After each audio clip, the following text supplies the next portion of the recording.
America और Iran के बीच तनाव सिर्फ मिसाइलों और सैन्य ताकत तक सीमित नहीं है। अब इसकी लड़ाई बैंकिंग, डॉलर और ग्लोबल पेमेंट सिस्टम तक पहुंचती दिखाई दे रही है। ईरान ने ब्रिक्स के मंच पर एक ऐसा प्रस्ताव रखा है, अगर इसे बड़े स्तर पर लागू किया जाता तो इसका असर सिर्फ ईरान पर नहीं बल्कि पूरी वैश्विक अर्थव्यवस्था पर पड़ सकता है।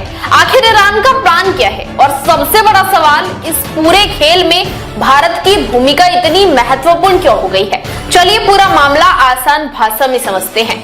अमेरिका ने पिछले कई वर्षों से ईरान पर अलग अलग तरह के आर्थिक प्रतिबंध लगा रखे हैं। इन प्रतिबंधों ने ईरान की अर्थव्यवस्था और अंतर्राष्ट्रीय व्यापार पर बड़ा दबाव डाला है। ईरान के लिए सबसे बड़ी परेशानी तब होती है जब उसे अंतर्राष्ट्रीय स्तर पर बैंकिंग और डॉलर आधारित लेन देन करना पड़ता है। यहीं से शुरू होता है ईरान का नया दांव। ईरान के सेंट्रल बैंक ने ब्रिक्स देशों के बीच फाइनेंशियल कॉरिडोर और पेमेंट नेटवर्क को जोड़ने का प्रस्ताव रखा है। अब भाई, फाइनेंशियल कॉरिडोर सुनकर ऐसा मत सोचिए कि कोई सड़क या हाईवे बनने वाला है। यहाँ बात हो रही है पैसे के लेन देन से एक नए रास्ते की। ईरान चाहता है कि ब्रिक्स के सदस्य देशों के पेमेंट सिस्टम आपस में ज्यादा बेहतर तरीके से जुड़े और सदस्य देशों के बीच व्यापार के लिए ऐसा इंफ्रास्ट्रक्चर तैयार हो जिसमें अमेरिकी वित्तीय सिस्टम पर निर्भरता कम हो। मतलब अगर भारत को ईरान से कुछ खरीदना है या चीन को ईरान से तेल खरीदना है तो हर लेन देन के लिए जरूरी नहीं कि अमेरिकी डॉलर और पश्चिमी वित्तीय नेटवर्क के रास्ते से गुजरना पड़े। यही इस पूरे प्रस्ताव की सबसे बड़ी बात है। ईरान का सुझाव है कि ब्रिक्स देश अपने अपने राष्ट्रीय मुद्राओं में व्यापार और भुगतान को बढ़ावा दे सकते हैं, यानी रुपया, युआन, रूबल और दूसरी स्थानीय मुद्राओं के इस्तेमाल को बढ़ाया जा सके। अब जरा सोचिए, अगर ऐसा सिस्टम मजबूत हो गया तो अमेरिकी डॉलर की भूमिका कुछ क्षेत्रों में कम हो सकती है और ब्रिक्स देशों के बीच व्यापार के लिए वैकल्पिक रास्ता तैयार हो सकता है। और यही वजह है कि इस प्रस्ताव को सिर्फ एक बैंकिंग प्रस्ताव नहीं बल्कि भू राजनीतिक कदम के तौर पर देखा जा रहा है, क्योंकि लंबे समय से अमेरिका की सबसे बड़ी ताकत सिर्फ उसकी सेना नहीं रही है। अंतरराष्ट्रीय वित्तीय सिस्टम में डॉलर की मजबूत स्थिति भी अमेरिका को काफी प्रभाव देती है। स्विफ्ट जैसी वैश्विक बैंकिंग मैसेजिंग व्यवस्था के जरिए दुनिया भर के बैंक एक दूसरे से वित्तीय लेन देन की जानकारी साझा करते हैं।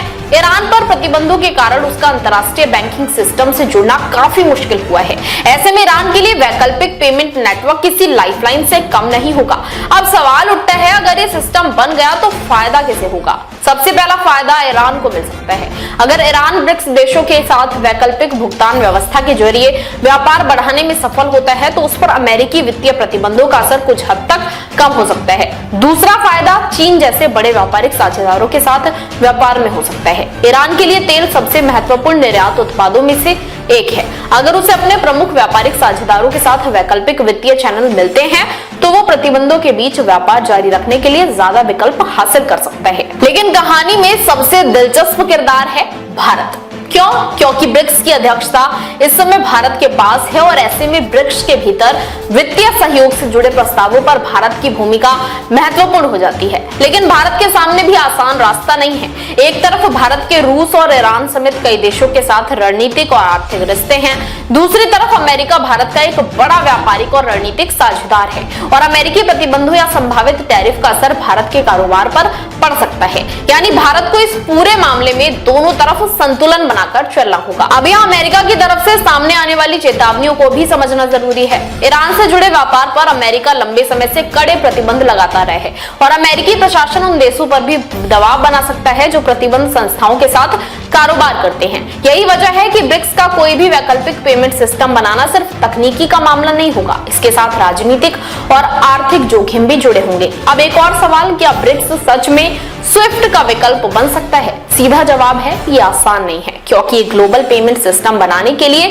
सिर्फ कुछ देशों का आपस में समझौता काफी नहीं होता। इसके लिए हजारों बैंक, अलग अलग करेंसी, अलग अलग बैंकिंग नियम, टेक्नोलॉजी, सुरक्षा व्यवस्था और सबसे बड़ी बात विश्वास की जरूरत होती है।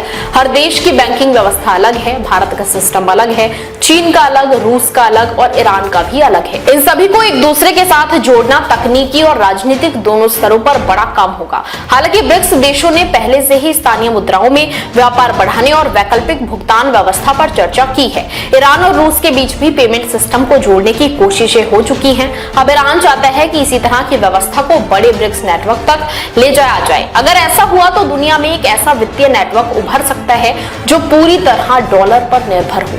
लेकिन ध्यान रखिए, इसका मतलब ये नहीं कि अगले दिन से डॉलर खत्म हो जाएगा, ऐसा बिल्कुल नहीं है। डॉलर अभी भी दुनिया की सबसे प्रमुख अंतरराष्ट्रीय मुद्राओं में से एक है और वैश्विक व्यापार में उसकी भूमिका बहुत बड़ी है। लेकिन अगर ब्रिक्स देशों के बीच स्थानीय मुद्राओं और वैकल्पिक पेमेंट सिस्टम का इस्तेमाल लगातार बढ़ता है तो लंबे समय में डॉलर की निर्भरता कुछ क्षेत्रों में कम हो सकती है और यही अमेरिका के लिए सबसे बड़ी चिंता का विषय बन सकता है। अब वापस आते हैं भारत पर। भारत के लिए पूरा मामला एक तरफ मौका है और दूसरी तरफ चुनौती। मौका इसलिए क्योंकि अगर ब्रिक्स देशों के बीच पेमेंट सिस्टम मजबूत होता है तो भारत अपने रुपये के अंतर्राष्ट्रीय इस्तेमाल को बढ़ाने की दिशा में आगे बढ़ा सकता है। भारत अपने व्यापारिक साझेदारों के साथ स्थानीय मुद्रा में लेन देन बढ़ा सकता है। लेकिन चुनौती इसलिए क्योंकि अमेरिका के साथ भारत के व्यापारिक रिश्ते बहुत बड़े हैं। इसलिए भारत का ऐसा कोई भी कदम उठाते समय अपने आर्थिक और रणनीतिक हितों का पूरा हिसाब रखना होगा। यानी मामला सिर्फ ये नहीं कि भारत अमेरिका के साथ है या ईरान के साथ, असल मामला है भारत अपने हितों को किस तरह संतुलित करता है और यही ब्रिक्स के इस प्रस्ताव को बेहद महत्वपूर्ण बनाता है। यानी अगर ईरान का प्रस्ताव आगे बढ़ता है और ब्रिक्स देश वास्तव में अपने पेमेंट नेटवर्क को जोड़ने की दिशा में ठोस कदम उठाते हैं तो आने वाले वर्षों में वैश्विक वित्तीय व्यवस्था में बड़ा बदलाव देखने को मिल सकता है। एक ऐसा सिस्टम जहां व्यापार के लिए हर बार डॉलर और पश्चिमी बैंकिंग नेटवर्क पर निर्भर रहना जरूरी ना हो। लेकिन फिलहाल ये सिर्फ एक प्रस्ताव है, इसे लागू करने में लंबा वक्त लग सकता है और इसके रास्ते में तकनीकी, राजनीतिक और आर्थिक चुनौतियां भी कम नहीं हैं। तो कुल मिलाकर कहानी ये है, ईरान अमेरिकी प्रतिबंधों के बीच ब्रिक्स के जरिए नया वित्तीय रास्ता तलाश रहा है। ब्रिक्स देशों के पेमेंट नेटवर्क को जोड़ने का प्रस्ताव रखा है, स्थानीय मुद्राओं में व्यापार बढ़ाने की कोशिश हो सकती है और इस पूरे खेल में भारत की भूमिका इसलिए अहम है क्योंकि ब्रिक्स की अध्यक्षता भारत के पास है। अब देखना होगा कि भारत और बाकी ब्रिक्स देश इस प्रस्ताव पर कितना आगे बढ़ते हैं, क्योंकि अगर ये प्लान जमीन पर उतरता है तो मामला सिर्फ ईरान की अर्थव्यवस्था बचाने तक सीमित नहीं रहेगा। ये डॉलर बनाम वैकल्पिक वैश्विक वित्तीय व्यवस्था की बड़ी लड़ाई का अगला अध्याय बन सकता है। देश विदेश की तमाम बड़ी खबरों के लिए देखते रहें किनी टाइम्स। वीडियो को लाइक करें, चैनल को सब्सक्राइब करना ना भूलें।